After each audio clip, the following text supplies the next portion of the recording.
ఎందుకు అప్పు నవ్వుతున్నావు? నేనేమనుకోవాలే? నన్ను నీకోసం నేనే ఏదోటి చెయ్యాలి బాయ్. నీకు కష్టం రాకుండా చూస్తే ఇప్పుడు నేను భార్యనన్నమాట. అరే, నీకు ఇలాంటి ప్రాబ్లం వచ్చేది కాదు కదా.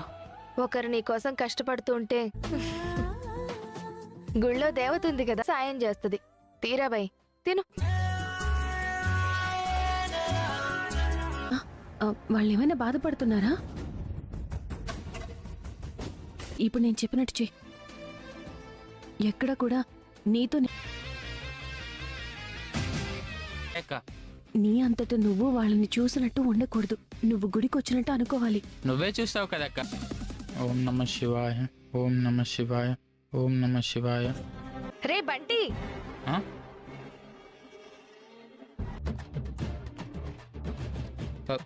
అలవాటు కాదు, అవసరం. ఎక్కడికి వెళ్ళాలో తెలియక. ఈ తమ్ముడున్నాడని నీకు గుర్తులేదా? నా మనసు పెద్దదక్క. ఒరే వద్దురా, నీ ఏజ్ కంతా. నేను రూమ్లో ఉండేది ఎప్పుడు, పొద్దున్న కూడా రాను. మీ ప్రైవసీకి ఇబ్బంది కూడా ఉండదు, సరేనా? రండి, మీరుంటే మీరే కట్టుకుంటారు కదా, నాకు అది మిగులుతుంది. వీణ్ణి పంపించింది. సరే పద. బాలబాకు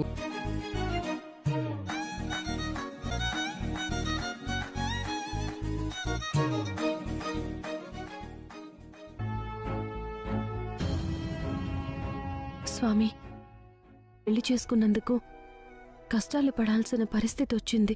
చేసుకుని వచ్చినప్పటి నుంచి ఆమె ఏ రోజు రాడు అని నిందించింది, అవమానించింది. అందుకే భార్యని పోషించుకోవడానికైనా ఒక బ్రతుకు తెరువు చూసుకుంటారు.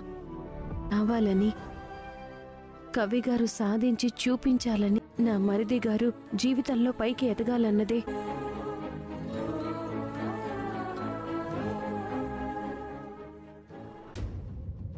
ఇంకా కోపం తగ్గలేదా?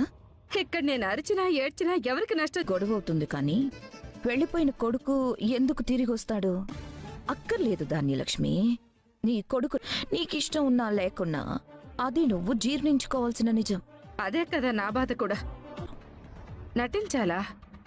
అవును, అలా చేస్తేనే నీ కొడుకు వస్తావా? నీ కోపాన్ని పక్కన పెట్టి జాగ్రత్తగా విను. అందరి విధంగా వాళ్ళిద్దరినీ ఒప్పించి ఇంటికి తీసుకొస్తారు. అప్పుడప్పు నా నెత్తి మీద కూర్చుని నాట్యం ఆడుతుంది. రాజంతటి వాడే తన గురువైన ద్రోణాచార్యుని ఓడించడానికి ఆయన కొడుకైన అశ్వత్థ నాకిష్టం లేకుండా పెళ్లి చేసుకుని ఆ అప్పు తప్పు చేసింది. అందరి ముందు పని జరిగేలా చూడు. నువ్వే చూస్తావు కదా. నువ్వు చెప్పిందేంటి, చేస్తుందేంటి? ఆ కళ్యాణ్ వాళ్ళను అసలు ఎప్పటికీ ఇంటికి రానివ్వను, కావ్యాన్ని కూడా ఇంట్లోంచి ఇది జరగడం కోసమే ఇదంతా చేస్తున్నాను. కళ్యాణ్ తిరిగి ఇంటికి వచ్చేస్తే నీ అస్సలు ఒప్పుకోదు. అక్కడి నుండే మొదలవుతుంది పిస్తారు. ఇప్పుడు ఆ ధాన్యలక్ష్మి వెళ్ళింది కదా. రండక్క, రండి. సెక్యూరిటీ ఏంట్రా? ఈ ఇంటి ఓనర్ అక్క. వాళ్ళ ఆవిడ ఎప్పుడూ బయటికి గెంటేస్తూ ఉంటుంది. ఏం లేవు, కుడికాలు లోపల పెట్టి రండక్క. నేనే అంకుల్.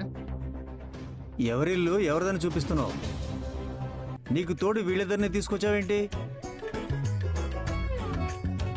కాదు ఆంటీ, ఇల్లు లేదని నా రూమ్ లో ఉండమన్నాను.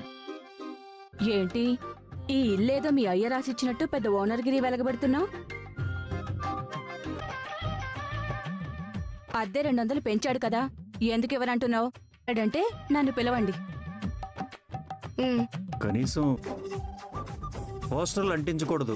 ఎవరిని పట్టుకుని ఏమడుగుతున్నారు? వాళ్ళకి కొత్తగా పెళ్ళైంది, లైట్స్ తో అవసరమే లేదు. అక్క లోపలికి రండి, కుడిగాలి పెట్టి.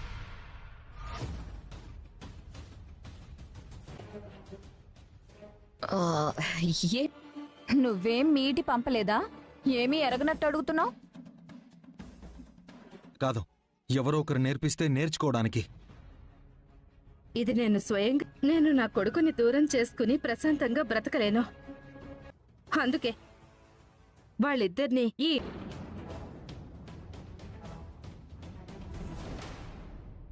ఏంటే నువ్వు అని రాత్రి లేని ఆలోచన తెల్లారేసరికల్లా ఎలా వచ్చింది? నాకు ఏదో ఇలా చెప్పిందేమో. ఇంకా ఈ నిర్ణయం తీసుకున్నారేంటి? ఆవిడంతటా ఆవిడ తీసుకున్న నిర్ణయంలా లేదు.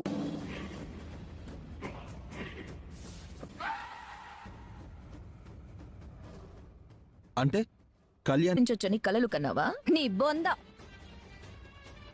ఉందా?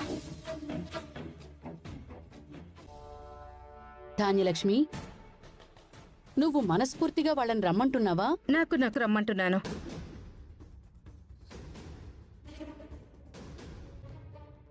Yes dad. పిన్ని, ఇప్పుడు ఒప్పుకొని వాళ్ళని తీసుకురావాలని కోరుకుంటుంది.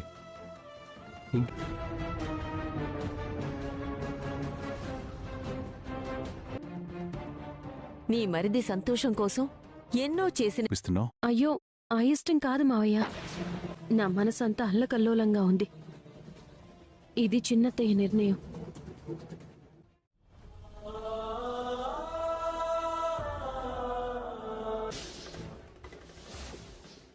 పదండి పదండి. నిన్ను ఇష్టపడే వాళ్లను వాడుకోవద్దు. నీ అవసరం ఉన్నవాళ్లను తప్పించుకుని తిరగవద్దు. నిన్ను నమ్మిన వాళ్లను మోసం చేయవద్దు. నిన్ను గుర్తుంచుకునే వాళ్లను మర్చిపోవద్దు. ఎవరికో నచ్చినట్టు నువ్వు బ్రతికితే నీ జీవితం అంతా నటించాల్సి వస్తుంది. అదే నీకు నచ్చినట్లు బ్రతికితే నీ జీవితం ఆనందంగా ఉంటుంది. భౌతికంగా చంపటానికి ఆయుధం కావాలి, మానసికంగా చంపటానికి ఒక పదునైన మాట చాలు. అందుకే ఎవరిని మాటలతో నొప్పించకండి. మన వలన ఒకరు సంతోషంగా ఉన్నారంటే అది మన వ్యక్తిత్వం. మన వలన ఒకరు బాధపడుతున్నారంటే అదే మన గుణం. ఎదుటివారు మారాలి అని కాని మార్చాలి అని కాని ప్రయత్నించకండి. మీరే మారండి. కాళ్ళకి ఏమీ గుచ్చుకోకుండా ఉండాలంటే మనమే చెప్పులు వేసుకుంటాం కానీ రోడ్డంతా తివాచీ పరుస్తామా? తామరాకు మీద ఎన్ని నీళ్లు పోసినా చుక్క కూడా నిలవదు. సముద్రం ఒడ్డున ఎంతలా పేరు రాసినా చెరిగిపోకుండా ఉండదు. మనల్ని ఇష్టపడని వ్యక్తిపై ఎంత ప్రేమ చూపించినా లాభం లేదు. దీపంలోని లక్షణాన్ని మీ స్వభావంగా మార్చుకోండి. ధనవంతుడి భవనంలో ఎంత వెలుగునిస్తుందో పేదవాడి గుడిసెలోనూ అంతే వెలుగునిస్తుంది. మైండ్ని, మనసుని బ్యాలెన్స్ చేయడం చాలా కష్టం. మనసు ఒక మార్గాన్ని చూపిస్తే మైండ్ ఇంకో మార్గాన్ని ఎంచుకుంటుంది. చదివే చదువులో సంతోషాన్ని పొందితే అదే జీవితంలో ఉన్నత శిఖరాలకు చేరుస్తుంది. వాస్తవాన్ని అంగీకరించలేని అహం ఒక నయం కాని రోగం. మంచి పుస్తకం, మంచి వ్యక్తి అంత తొందరగా అర్థం కారు. లోతుగా చదవాల్సిందే. 1 సంవత్సరం పాటు బోధిస్తే ఎద్దు కూడా మర్మాలను తెలుసుకొని నడుచుకుంటుంది. కానీ 30 సంవత్సరాలు నేర్పినప్పటికీ మూర్ఖుడు తెలుసుకోలేడు. నీది కాని రోజు మౌనంగా ఉండు. నీదైన రోజు వినయంగా ఉండు. అప్పుడే నువ్వు జీవించిన కాలం విలువ పెరుగుతూ ఉంటుంది. ప్రతిరోజు, ప్రతి క్షణం పరిస్థితులు మారుతూ ఉంటాయి. దానిని అంచనా వేసిన వాడే జీవితంలో విజయం సాధించగలుగుతాడు. భవిష్యత్తులో ఏం జరుగుతుందోనని ఎప్పుడు లెక్క పెట్టేవాడు దేనిని సాధించలేడు. సత్యమని, మంచిదని నీవు అర్థం చేసుకున్న దానిని తక్షణమే ఆచరించు. ఈ లోకంలో ప్రతి ఒక్కరికి తెలివితేటల మీద గర్వం ఉంటుంది. కానీ ఏ ఒక్కరికి తమలో ఉండే గర్వం తెలుసుకునే తెలివి ఉండదు. కోల్పోవడంలో ఉన్న బాధ తెలిసిన వారు ఇతరులను దోచుకోరు. ఇవ్వడంలో ఉన్న ఆనందం తెలిసిన వారు ఉన్నది దాచుకోరు. దూరం దూరంగా నాటిన మొక్కలు కూడా అవి పెరిగే కొద్దీ దగ్గరవుతాయి. కానీ మనుషులు పెరిగే కొద్దీ దూరమవుతున్నారు. జీవితం అనే పుస్తకంలో ఒక్కో పేజీ ఒక్కో అనుభవాన్ని నేర్పిస్తుంది. అందులో కొన్ని తీయనైన మధురానుభూతిని కలిగిస్తే మరికొన్ని చేదైన స్మృతులుగా మిగులుతాయి. ఏదేమైనప్పటికీ జీవితంలో మంచి, చెడు, సుఖం రెండూ ఉంటాయి. మంచితో కూడిన సుఖం అందరితో పంచుకోవాలి అనిపిస్తుంది. చెడుతో కూడిన దుఃఖం ఒంటరిగానే భరించాల్సి వస్తుంది. ఇదే జీవిత సత్యం. మూత మూసిన పాత్రలోకి ఎంత పోసినా పాలు లోపలికి వెళ్ళవు. అలాగే క్లోజ్ మైండ్లోకి జ్ఞానం వెళ్ళదు. ఎక్కువ కాలం జీవించాలి అనుకుంటే సగం తినండి, 2 రెట్లు నడవండి, 3 రెట్లు నవ్వండి, లెక్కలేనంత ప్రేమను పంచండి. మనిషి తనలోని శత్రుగణం పట్ల అప్రమత్తంగా ఉండకపోతే అన్ని విధాలా పతనం తప్పదు. మొదటి శత్రువు కోరిక. మనిషి కోరికలను అడ్డుకట్ట వేయకపోతే అతడి కొంప ముంచుతుంది. రెండో శత్రువు క్రోధం. ఇది యుక్త విచక్షణను నశింపచేస్తుంది. మూడో శత్రువు లోభం. లోభి డబ్బును తప్ప దేనిని ప్రేమించడు. నాలుగవ శత్రువు మోహం. తాను కోరేది ఎలాంటిదైనా అదే కావాలనిపిస్తుంది. ఐదవ శత్రువు మదం, అధికారం. డబ్బు వల్ల మనుషుల్లో మదం పెరుగుతుంది. ఆరవ శత్రువు అసూయ. ఎదుటివాడి పురోగతి కంటికి ఇంపుగా మారి వారిని పడదోయాలని చూడడం.